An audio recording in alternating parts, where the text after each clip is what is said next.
Nelson Mandela once said, "As long as poverty, injustice, and gross inequality persist in our world, none of us can truly rest." Nelson Mandela was born on July 18, 1918 in Vizo, South Africa. As a young boy, he heard stories of his ancestors fighting in wars of resistance for their freedom of his people.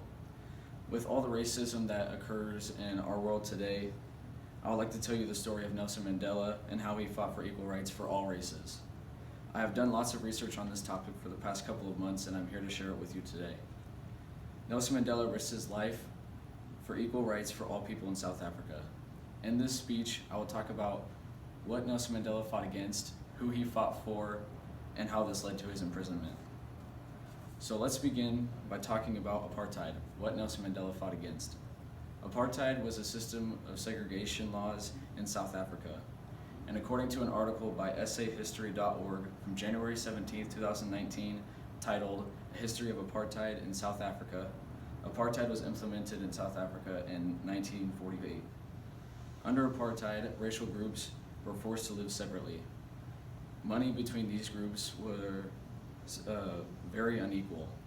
A majority of the population was severely disadvantaged, and most of the population were black people, and the lesser group were the white people, but they still happen to be in power. Some examples of apartheid laws are the Population Registration Act and the Group Areas Act. The Population Registration Act forced people to be registered according to their racial group. People were then treated differently according to their race. The Group Areas Act was the physical separation of races, especially in urban areas. Some groups were even moved to areas set aside for their race so that they weren't with other people. So now that I've told you about apartheid, I would like to talk about the ANC, the group that Nelson Mandela fought for. The ANC, or African National Congress, was originally founded in 1912 with the aim to fight for the rights of black South Africans. Nelson Mandela was an important part to ANC protests. In 1952, Mandela led a defiance campaign against 6 unjust laws that he received, and in this he received his first charge under the Suppression of Communism Act. He was sentenced to 9 months of hard labor. One of Nelson Mandela's biggest and most impactful protests was in Sharpeville. Sharpeville was a protest led by the Pan-African Congress and the African National Congress. The PAC, which is the Pan-African Congress, were just people from the ANC that broke off to form a group that was more violent in their protests. According to an article from the New York Times from March 12, 2012, titled "March 21st, 1960, South African Police Kill 69 Black Protesters in Sharpeville Massacre," Sharpeville was described as a turning point for apartheid. So 5,000 to 7,000 protesters gathered in the small town of Sharpeville, and they surrounded a police station. They demanded that they be arrested because they did not have a pass. And after orders of disbanding and leaving the group, police shot into the crowd and injured over 200 and killed 69 black people.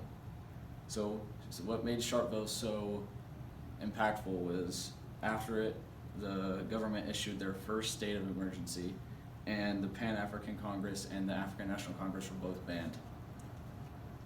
So now that you know more about apartheid and the ANC, I'd like to tell you about Nelson Mandela, the man behind all of these protests.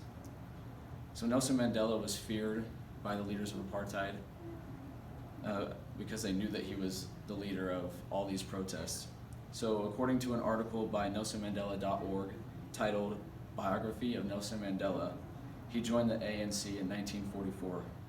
After the Defiance Campaign in 1952, he was considered a restricted person and he was banned by the government.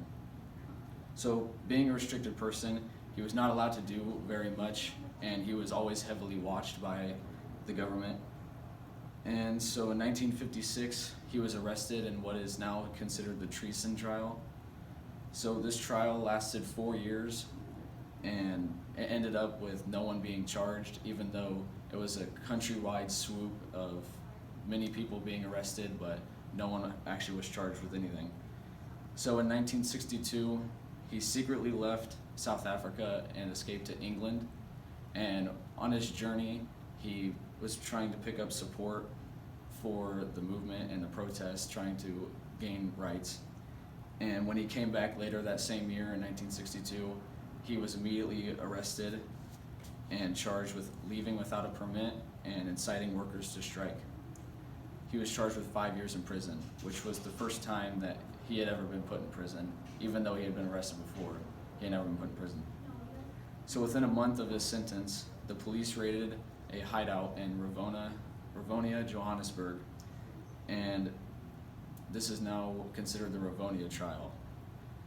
So this hideout in Rivonia was for the ANC, which was now banned, so the government did not want them to have any more gatherings.